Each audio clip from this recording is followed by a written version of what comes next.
Hello everyone, and welcome to my new video on stock market, where I'm going to discuss about my investing journey, like how I got started into stock market, what are some mistakes I did, how did I gain knowledge of stock market. So I will discuss all of this in this video, and I think this video can also help a lot of other investors also, like who are getting started into stock market. And also, do not forget to subscribe to my channel. It will encourage me to make more similar kind of content and share with all of you. And I have gained a lot of knowledge through books, so I can share those with you, and also my experiences. Okay, so let's start with how I got started. So it was the year 2017 that I got my first job. So I basically graduated from my college, and I got my first job in Mumbai. So I am basically a software engineer. It's not exactly software engineer, it's site reliability engineer, but still, to make it easier, I will say it's software engineer. So I'm in the basically in the software domain.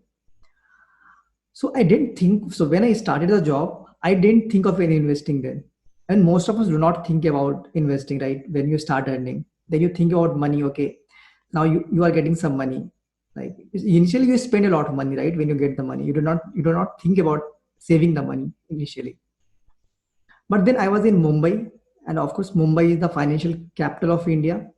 And there I saw like headquarters of Hindustan Unilever Limited, Viacom 18, SBI headquarters. So most of the headquarters, if you see, of Indian companies are there in Mumbai itself, like their financial headquarters.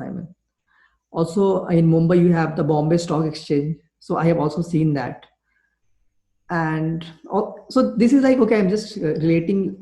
Mumbai, it's not that, okay, Mumbai has something to do with my investing journey. Like getting started in the stock market. But yeah, I saw this headquarters and everything in Mumbai, like it was a financial capital. So I'm just describing that. And of course, I will also request you to share your journey, how you got started into stock market. Do share it in comments so that I also know about others' journey, like how they got started in stock market. And also share your initial experience. So this is my initial experience. So the first investment I did was in Bitcoin, or I will say the first gambling I did, or first and the last gambling I did was in Bitcoin. Okay, I will not say it's the last gambling because I have done in the stock market also. But yeah, so this was the first investment I did. So if you see the Bitcoin price here, so I started, of course, the job I started 2017.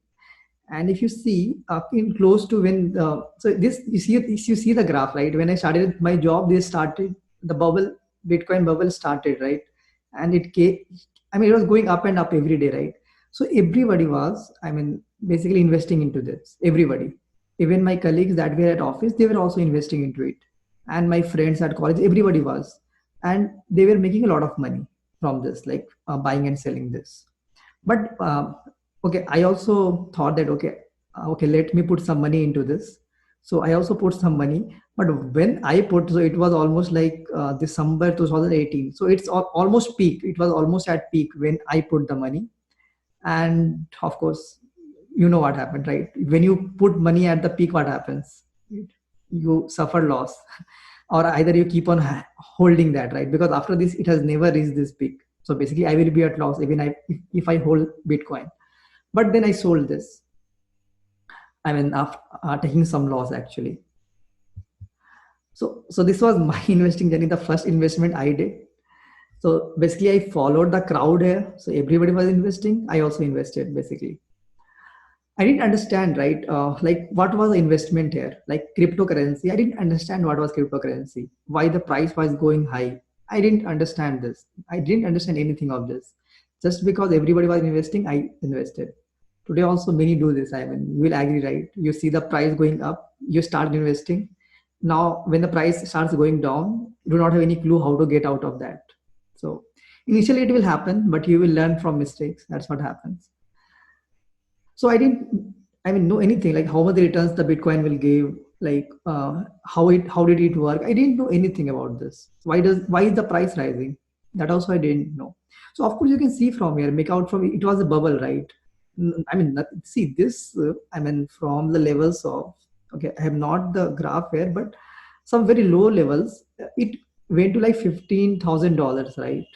So in very short frame of time, of course it was bubble, and then it got burst, and you can see the crash in this price. What happened? Okay, moving on to the next stage. After this crash happened, I took loss, everything. Let's move to the next stage. So of course, Facebook, Instagram, I mean, most of social media, wherever I went, I started seeing this. I mean, like in the photos and all, this was being shared by many. I mean, by many of my friends or by many groups, many pages. So this was being shared that if you had spent rupees 55,000 to buy a Royal Enfield motorcycle in 2001, you would now have an old, rugged bike. But if you had invested the same rupees 55,000 in shares at rupees 17.5, so of Eicher Motors, the company that makes Enfield bikes, Royal Enfield bikes, your investment will be worth 4.75 crores now. So this was the story that became like circulated in that was being circulated in social media. So basically, stock price in 2001 for Eicher Motors, that is a company that makes Royal Enfield bikes, was just 17 rupees. And if you have invested the 55,000 that you would have used to buy the bike, Royal Enfield bike, then that investment will be worth 4.575 crores today. Basically, you would have become a crorepati, right? After 17, 18 years, basically. This is the stock price chart for Eicher Motors, the company that makes Royal Enfield bikes. See this, right? How this is from 2005, but you can see the chart, how it has increased. The price has increased from something like, I don't remember what's the price here, but you can understand, right? From very low price to almost it went to 30,000. So a huge returns it gave it to its shareholders. So similar story of MRF was also circulated. Like the stock price of MRF was 500. Sorry, it was 500 in 2000, and in 2018 it was 73,000, and now it's close to 65,000, I think. So you see how much it jumped from 500 to 73,000 in 18 years. And this is the stock price chart for MRF. You can see here, right, how it has spiked. Okay, so I at least I know now that you can make huge returns. It's not that you cannot make huge returns. I know that through stock markets you can make huge returns. So initially, of course, I invested in Bitcoin, and that gave huge returns. But I didn't understand that. But this, at least I was understanding that there is a company that makes bike. There is a MRF is a company that makes tires. Okay, don't confuse. MRF does not. I mean, MRF does not makes bat. I mean, you would have seen Sachin. I mean, using MRF on its bat. So basically, they are the sponsor for Sachin bat. So MRF actually makes tires. So I knew that okay, you can make a lot of money in stock market. Now the next stage was okay. This is not next stage. I will cover that. No, so okay, this is okay. I will discuss this also. So when it was 2018, and as I told, it was my first year in job. So of course, you need to save taxes. So I also invested in ELSS funds. So this was mostly recommended by my colleagues, like they were also investing in this. And ELSS funds basically invest in stock market. They invest in stock market, and normally typically they give higher returns, like 12, 13% returns. So of course, February 2018, time to save tax, I started investing in this. But I invested after first Feb, and I was lucky, I will say, because what happened on first Feb, the budget came, and the budget was very bad for stock market because they introduced some new tax, long-term tax, and the market crashed. So one of my colleague who invested before first Feb, like his returns was very poor. I mean, because just after his investment, the market crashed by 20-25%. I think something like this.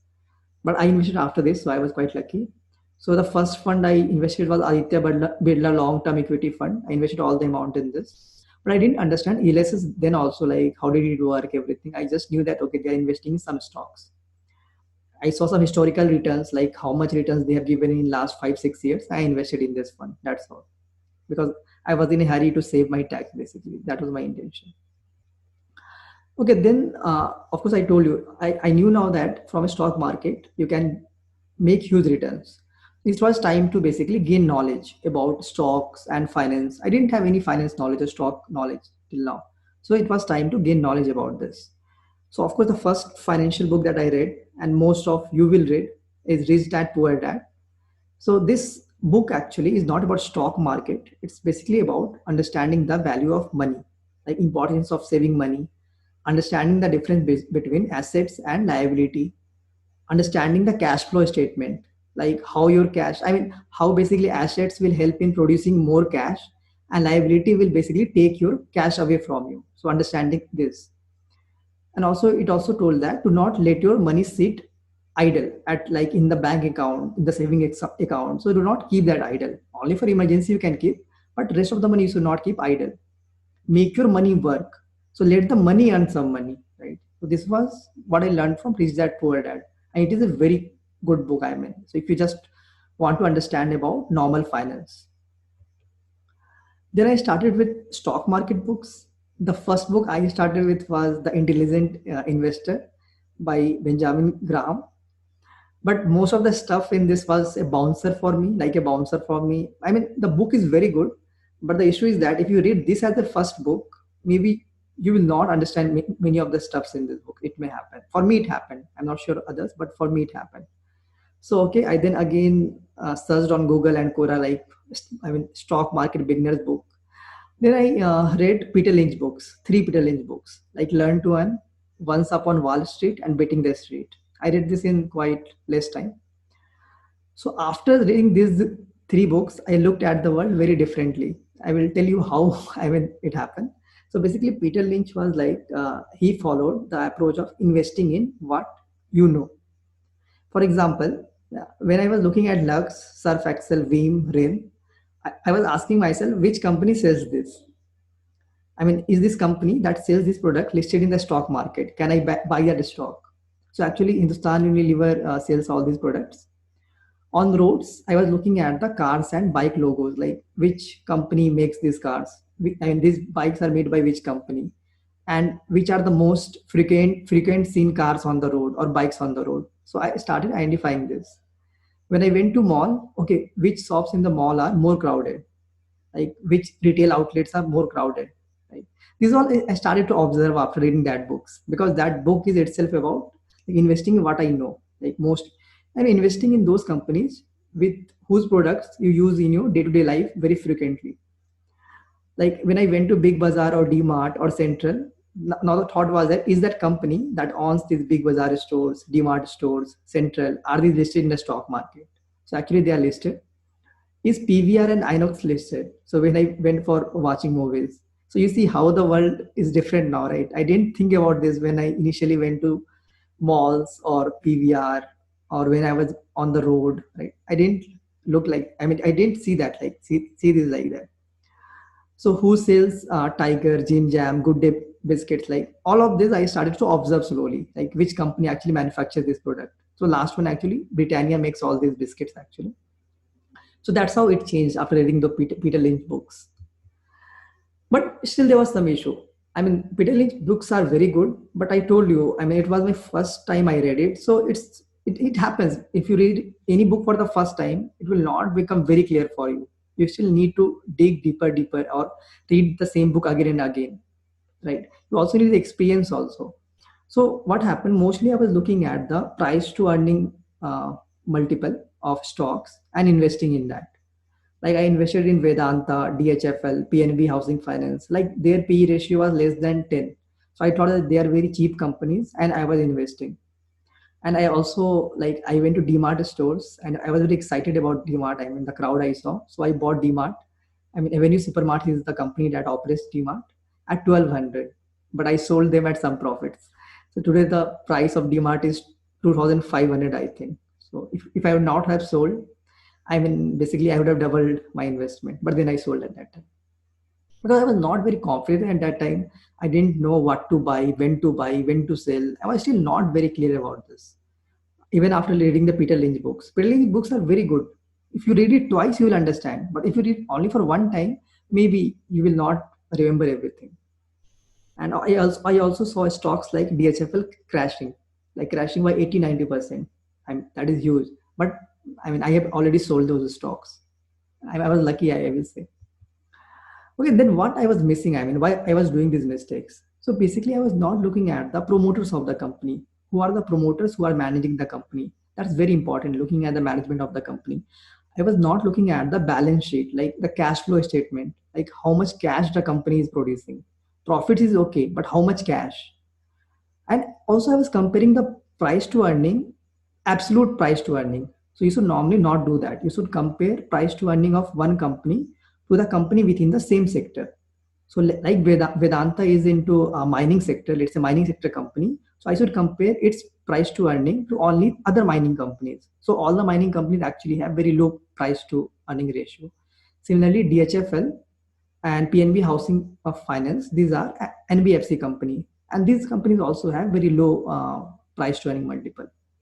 Now I started searching about who are the clean promoters in India. Like by doing Google search and everything, I started to know like okay, these are the promoters for this company. These are the promoters for this company. I started basically mapping this. Now I know a lot of, like, if you ask me some company stock market, I will be able to tell you who is the CEO and everything. I mean, or who is the promoter of that, who is the founder of that mostly. And I also started reading about income statement, balance sheet, and cash flow statement, like the accounting for the company. That is very important. But still, I was investing in ELSS funds at this stage also, plus some stock investments, not much. Like stocks like DHFL, these all I mean.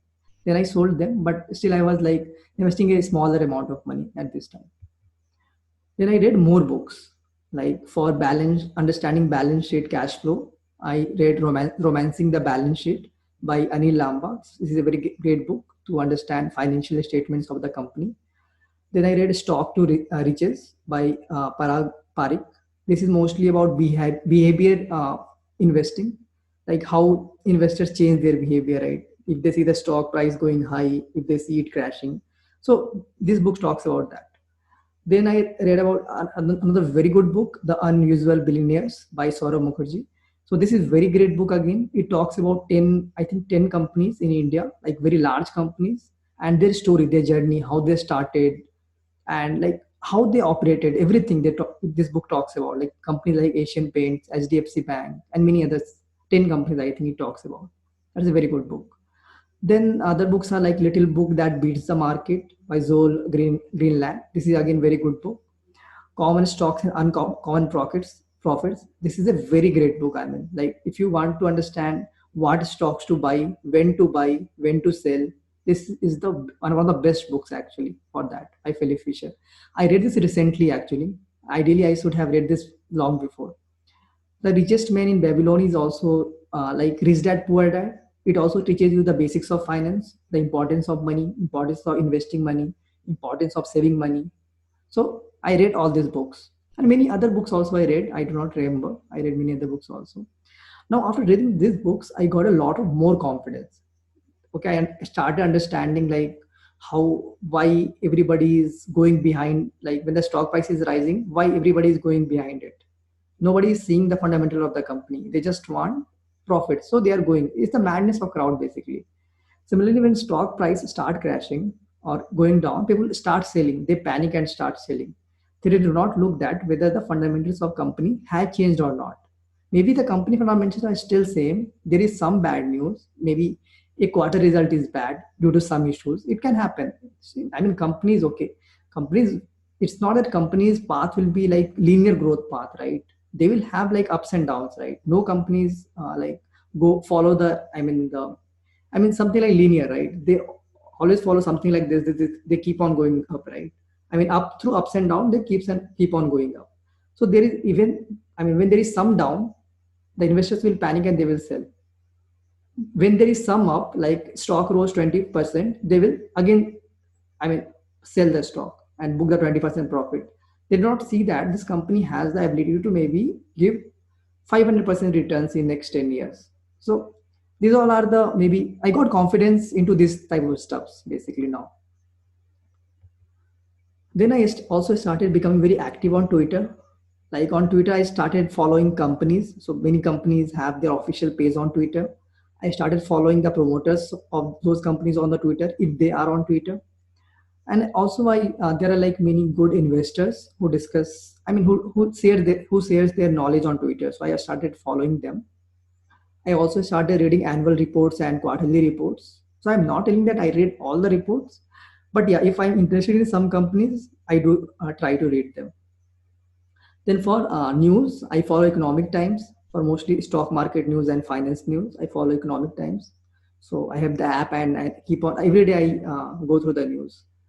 Money Control for checking the prices of the stock. What is the price of the stock? Then Value Picker forums for discussing about companies. So normally there are a lot of investors, active investors there. They normally discuss about companies. Is the company good or bad? Every quarter results they will discuss there. So it's very useful. So I also go there. Another one is listening to management commentary. This is very important.